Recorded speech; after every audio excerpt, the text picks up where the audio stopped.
Go. Have it. Alright, so what I wanted to cover today was basically what you do when you enter a room that the point is on. What is your priority by class? Because apparently this has been something we've never really come out and just said. So, I'm coming out and saying it. So, each class does something a little bit different. We're also going to assume this is not a hectic breach scenario, so you're not worried. It's just going to be, hey, we dropped on the point. What do you need to do? So, I'll go down the list, and from there, we will go over what each class needs to do. The first class we'll cover is Infiltrator. Infiltrator has a very simple job to get a base set up for the purposes of our outfit. Place the motion spotter. In general, you put this in the most obscure spot you can find, i.e. a corner, or wherever you think it would be safe. Those are your two priorities as to where you place it. So usually you'll place it right over here where I'm jumping up and down. Though you might also put it somewhere else where it might be a little safer. It depends on the room. It's your call. User entered your channel. There's a little more flexibility with this, but it is your responsibility to make sure you replace it when it goes down. Also important to note, the motion spotter has a limit on the utility supply you can fill, so it's important you keep that topped off with the ammo packs as much as possible. Yep. Alright, Light Assault. Now, Gal's probably going to throw a conniption, but hear me out. There's some times where you're just not able to redeploy after being a Light Assault. So, what do you do that you are the least useless and makes us feel gives us the least aneurysm for you being your class? Well, it's quite simple, actually. You park here.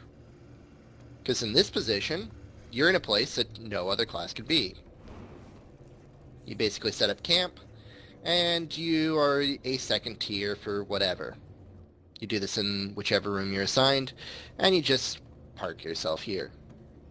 The And then technical term for this is also called cliffhanging. There are multiple different doorways in different buildings you can do this technique. Basically, the principle is you're up in a corner of the building where the enemy is not going to look. You're also a second tier gun that can fire down with carbines and make very quick work of enemy heavies, enemy medics. You can drop C4 maxes that end up crashing up the stairwell. Yep, it's something we don't use very often because usually we actually have the ability to redeploy you, because we would honestly rather have something else.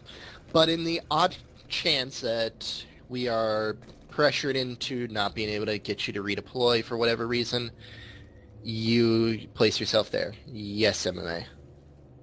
Can you cliffhang here? There.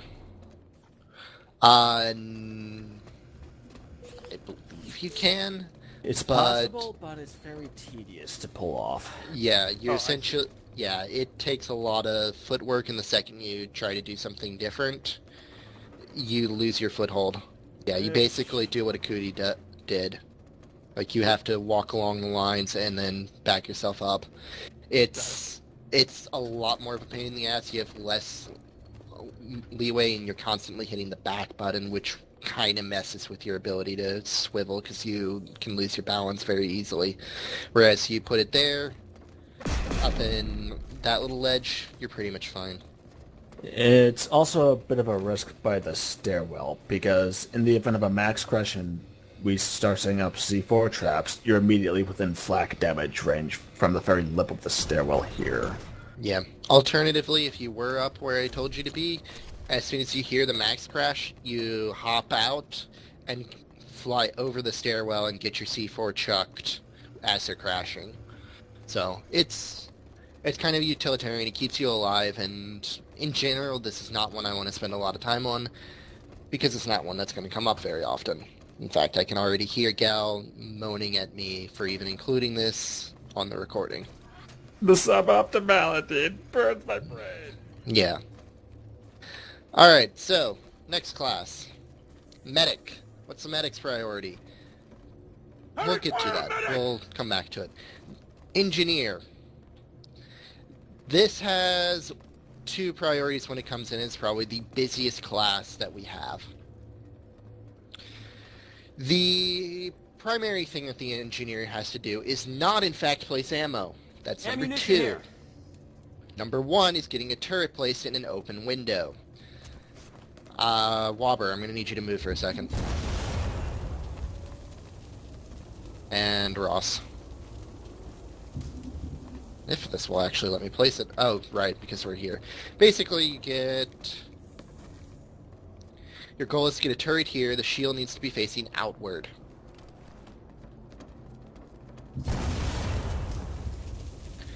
Idea is that the shield itself will deflect incoming rockets, vehicle fire, grenades, etc. Priority for placing turrets is going to be as follows. Number 1, open window by point room.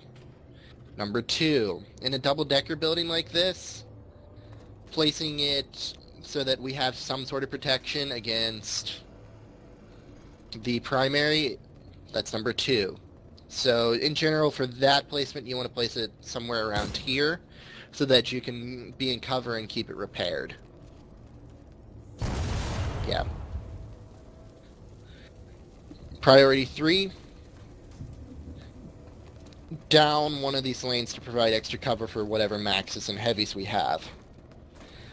Priority 4 is placing it in this little area, in this little door frame, because if you place it in this door frame and place it correctly, if we have to collapse for whatever reason, that's extra cover we have from the other room.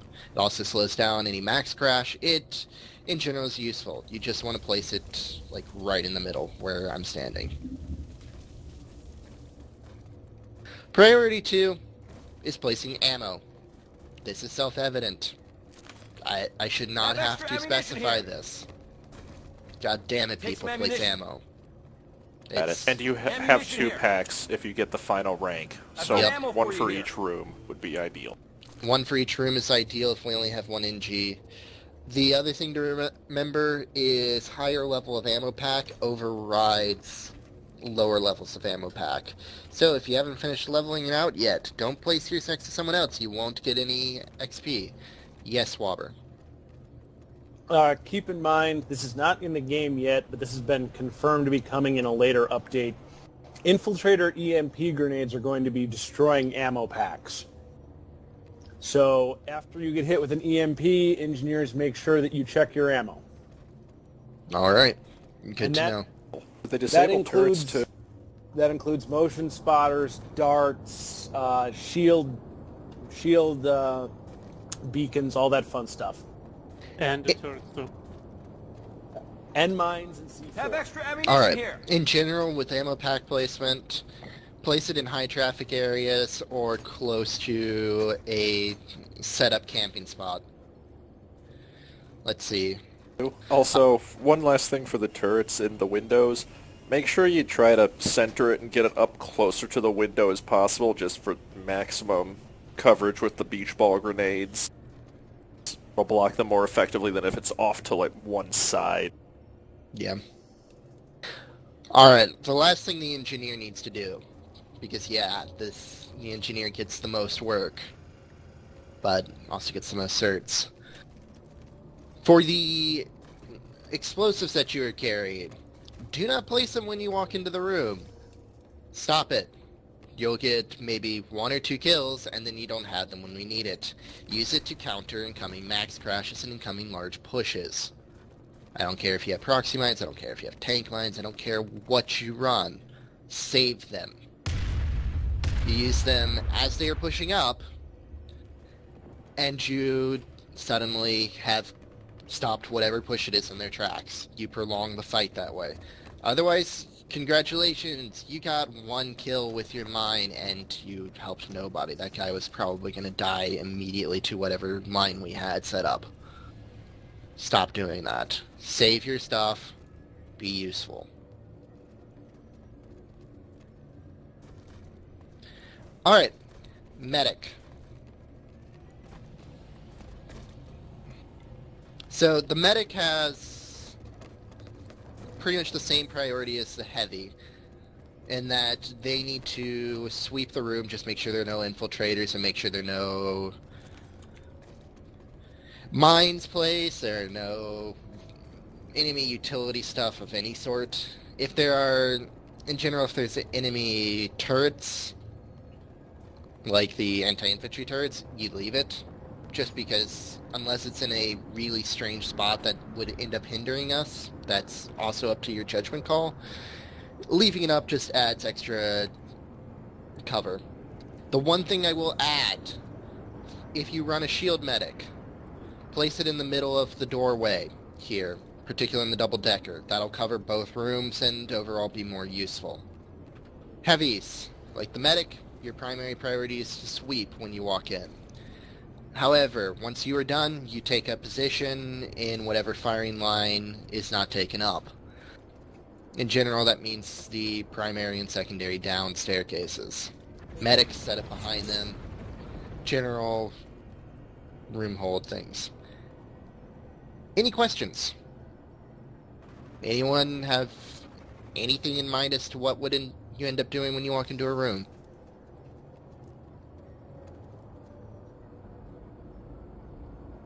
Ross. I've heard you guys do this recently, and I'm not exactly sure what you guys meant because I was playing another class, but I've heard you guys running shield medics and calling out overlap. Yes. Can you go into detail, please? Yeah, medic shields do not overlap. Sort of like in the same way that the engineered ammo packs end up getting overridden by the more powerful one. They do not stack, they do not give you a compound return rate on regen. Therefore, you do not want to stack your medic shields. You want to place them as far apart as possible to maximize coverage. Roger. Cool. Thank you. Anything Any else? questions? B-Park.